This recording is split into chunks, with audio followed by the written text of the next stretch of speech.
கற்க கசடர கற்பவை கற்றபின் நிற்க அதற்கு தக. வணக்கம். Health is wealth. ஆரோக்கியமே பூரண செல்வம். மனிதனோட வாழ்க்கையில ஆரோக்கியம் அமைஞ்சிட்டாலே போறோம். அதுதான் ஒரு உண்மையான செல்வம் என்பது எல்லாரும் அறிந்தது. ஒருத்தன் ஒரு பெரிய பணக்காரனா இருக்கான், ஆனா அவனுக்கு சக்கரை நோய். அதனால அவனுக்கு இனிப்பு சார்ந்த எந்த ஒரு பதார்த்தமும் அவனால சாப்பிட முடிவதில்லை. பணம் இருந்தா மட்டும் போராது, ஆரோக்கியம் ரொம்ப ரொம்ப இம்பார்ட்டன்ட். அதனால ஆரோக்கியம்தான் சிறந்த செல்வம் என்பது அனைவரும் அறிந்தது. ஆமாங்க, சுவர் இருந்தால்தான் சித்திரம் வரைய முடியும். நல்ல உடல் இருந்தால்தான் நல்ல முயற்சி எடுக்க முடியும். நல்ல முயற்சி இருந்தால்தான் வாழ்வில் முன்னேற முடியும். ஆரோக்கியம் மட்டுமே வாழ்க்கையா இருக்குமா? இருக்காது. தனி மனித வாழ்க்கையில் வெற்றி பெறுவதற்கு 3 சீக்கள் தேவைப்படுகின்றன. உடல் ஆரோக்கியத்திற்கு எப்படி vitamin A, vitamin B, vitamin C, vitamin D, இது மாதிரி பல விட்டமின்கள் தேவைப்படுகின்றனவோ, தனி மனித வாழ்வின் உயர்விற்கு 3 விட்டமின்கள் தேவைப்படுகின்றன. அது 3மே விட்டமின் சியாவே நான் சொல்றேன். முதல் விட்டமின் சி கேரக்டர், இரண்டாவது விட்டமின் சி கமிட்மெண்ட், மூன்றாவது விட்டமின் சி கரேஜ். இந்த 3ம் இருந்தாதான் ஒரு தனி மனித வாழ்வில் வெற்றி அடைய முடியும். ஒரு விட்டமினுக்குள்ளாவே போகலாம்.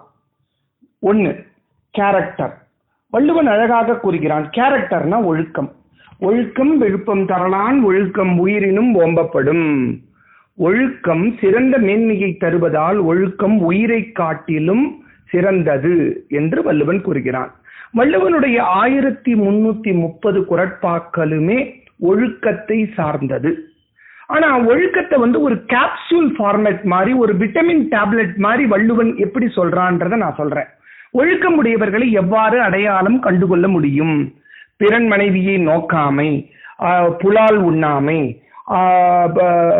கல்லாமை, அதாவது திருடாமை, புறங்கூறாமை, இதெல்லாம் பல நற்பண்புகள் அனைத்தும் சேர்ந்ததுதான் ஒழுக்கம். ஆனா ஒழுக்கத்தின் விட்டமின் சி ஒரே ஒரு திருக்குறள்ல ரொம்ப அழகாக சொல்கிறான்.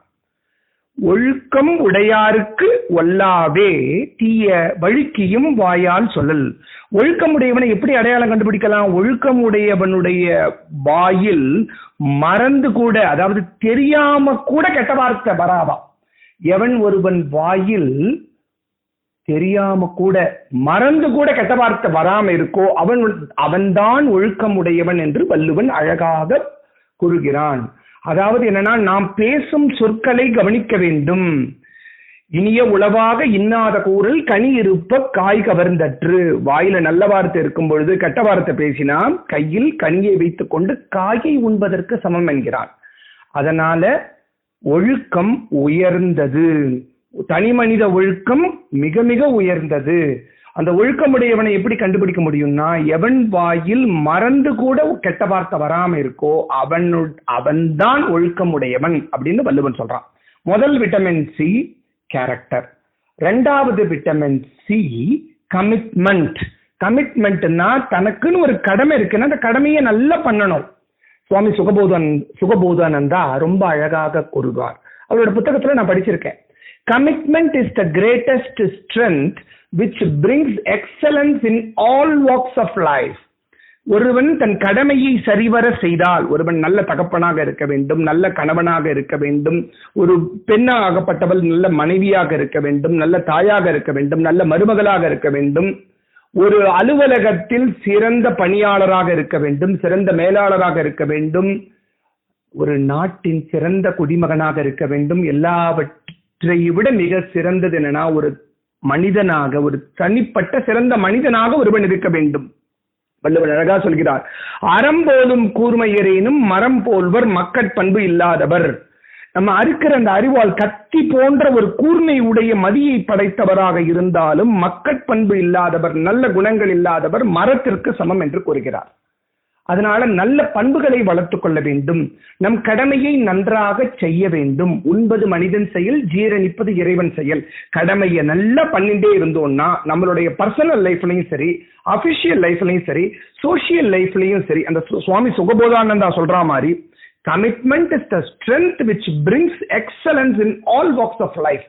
எல்லா வாழ்க்கை முறைகளிலும் திறமையானது, நம்முடைய திறமையானது நன்றாக வெளிப்படும்.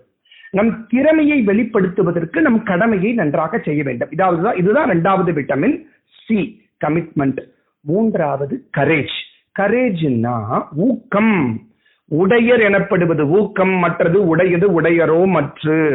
ஊக்கம் உடையவர்களே உலகத்தில் உடையவர்கள். பணக்காரன்லாம் பணக்காரன் கிடையாது.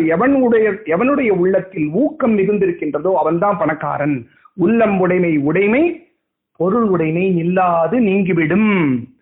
உள்ளத்தில் எவனுக்கு ஊக்கம் இருக்கிறதோ அவன்தான் பணக்காரன். பணங்காசெல்லாம் நிக்காம ஓடிடுன்றான். அதனால நாம் தனி மனித வாழ்க்கையில் உயர்வு அடைவதற்கு இந்த 3 விட்டமின் சிக்களும் தேவைப்படுகின்றன.